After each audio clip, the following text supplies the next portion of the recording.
Yep. And if you played something, hey, I got in on the tail end of this with Danny and the Fat Boys. When I put that group together, it was for a specific reason. Right.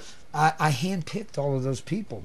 Dave Elliott was kind of an accident, but Danny and I both agreed that he was the man we'd been looking for. We had several drummers. Right. None of them seemed to. They would fit one way, but they wouldn't fit another. He, however, had played in the Apollos. We'll get back to that later. Dave Elliott, that is. Dave, yes. Yeah, okay. So that we became this power trio. And when we came out with Harlem Nocturne, well, we were playing the song locally. People were responding greatly to it. Right. And so when the record came out, I went to Joe Cash. He was a local promoter in town. And I gave him some. And then I went from radio station to radio station. That's how you did back then. Yeah. And what were the big stations that you remember? Oh, big station. AM was WMC, something that was in Montgomery County. You had WHFS was the biggest of all.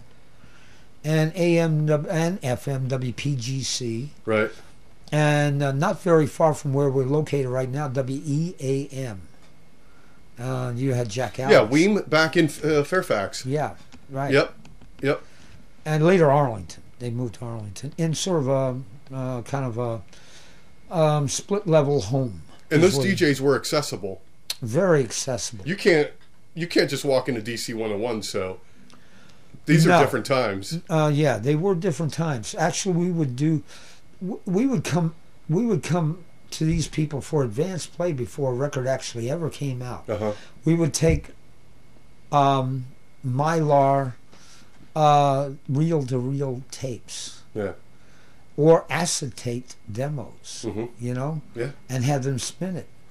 And, they would say, that's a new record by Little Bobby Radcliffe. Gotcha. Or the Nighthawks. What do you think about? And then, the switchboard lit up.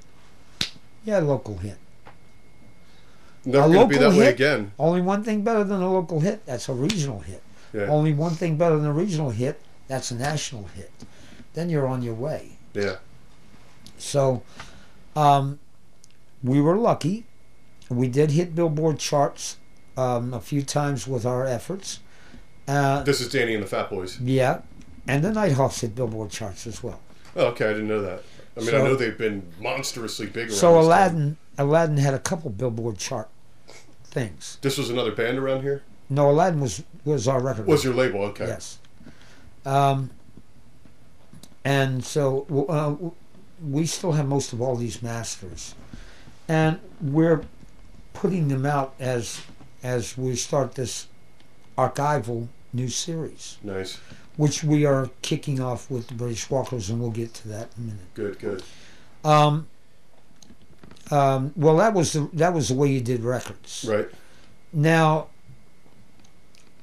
bands in those days, since you weren't, it's totally different than now.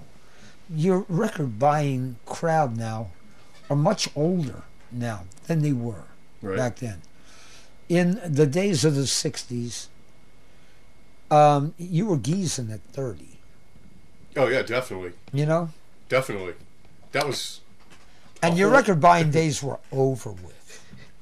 You were driving a FedEx truck and going bowling and attending weekly Moose Club events. At the age of 30. You weren't buying records.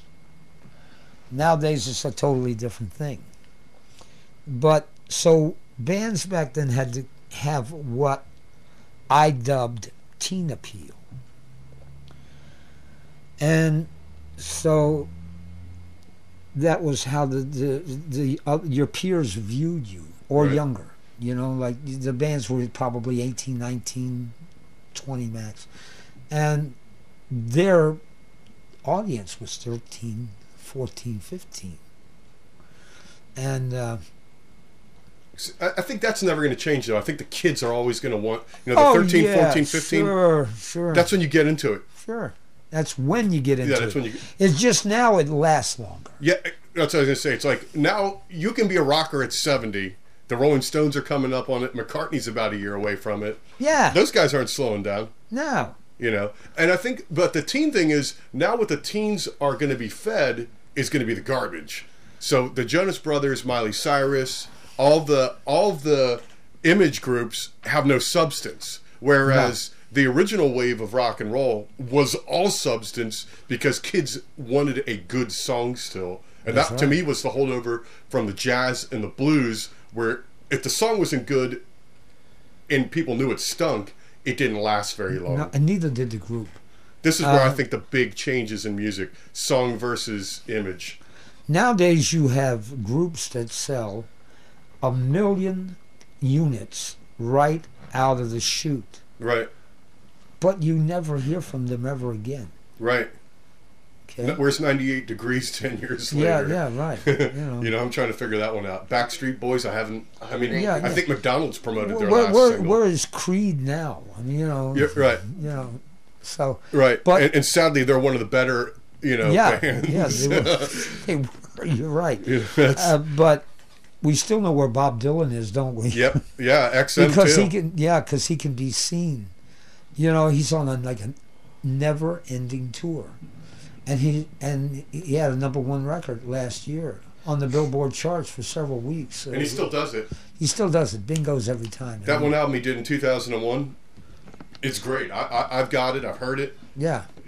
My friend's got it, and like Dylan fans, he's read into the whole Was album. that Love and Theft? Yeah. He thinks it's about 9/11, but Dylan, somehow predicted it. So he's given me his interpretations. I mean, Yeah. the Dylan fans are still as nuts as ever.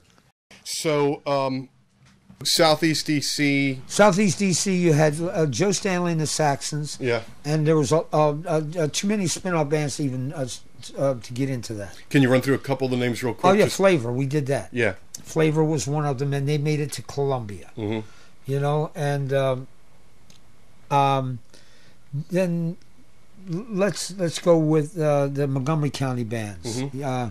From there, you had the the Hangmen were part Montgomery County and part Virginia. And they came out around 66, right? They came out 65 with What a Girl Can Do. Yeah. And late 65. And was that definitely all over radio? I mean, you remember listening? All over radio. That was a big deal. That record was record later appeared on a major label. Came out on local first and then hit the major. Fred Foster's Monument. Their big artists at that time being Roy Orbison. Then you had the Virginia bands. That's the most important of all. Not because I was born in Virginia, but because these 20 bands in Virginia came so damn close to being worldwide pop stars. It's incredible. We named a few of them. The British Walkers. That was a Virginia band. And then you had the Chartbusters, which was basically a Virginia band. You had you got that thing, the Apollos, so they were a Virginia band. You had the other Southeast band I was going to name was Link Ray. That was a Southeast Washington band. And they were pretty much playing in bars down in Southeast at that time, right? Link Ray was. Yeah. And they had several singers. Were those bands crossing over scenes? I mean, were they doing gigs they together? were. They were, okay. Yeah, they were. Bobby Howard was the lead singer for Link Ray at one time. And Chuck Bennett replaced him. The original Link Ray band came up here from Portsmouth, Virginia. And it was a family. A whole other rock and roll scene. Yeah. It was. There was a whole other rock and roll scene with Gary U.S. Bonds and all that down there. Yep. And he came up, and Gene Vincent also. Absolutely, yep. Who I worked with. And he came up here and created quite a scene with his Rumble, which is credited as the first full tilt guitar distortion, real heavy sounding thing.